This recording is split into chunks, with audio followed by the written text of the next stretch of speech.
ঢেউসাগরে গিয়ে এই যে এই একটা পার্ক দেখলাম আমরা, পার্কে আর ছেলে এখানে একটা, এটা কী বলে আমি ঠিক বলতে পারবো না, ওখানে বসে বসে চড়ছে। তো এটা কি বলে, আমিও দাঁড়িয়ে দাঁড়িয়ে দেখছি, আমারও মন চাইছে যে আমিও একটু চড়বো। আর এদিকে সবাই দোলনা চড়ছে।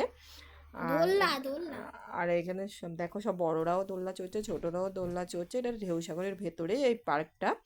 আর আমি দাঁড়িয়ে দাঁড়িয়ে দেখছি সবাই দোলনা চড়তে, আমারও দোলনা চড়ার ইচ্ছে ছিল। তবু আমি এটা কেন বাদ যাবো, আমার ছেলে চড়া হয়ে যাওয়ার পরে আমিও চড়বো। ওকে বলছি একটু তুই একটু ব্যাগটা ধর, ছোটোবেলা থেকে তো এগুলো তো আমরা চড়িনি, হঠাৎ করে মানে মন ছোট বয়সে বড় হলে কি মনটা সেই ছোটই রয়ে গেছে, তাই একটু আমিও একটু চড়ে নিলাম। এইদিকে চড়া হয়ে গেছে আর এইদিকে সব বাচ্চারা দেখছি যে দোলনার মতন চড়ছে, এদিকে ঘোড়ার আছে। আর এদিকে সব দোলনায় এগুলো সব টাকা দিয়ে চড়তে আর ওগুলো সব ফ্রি ছিল।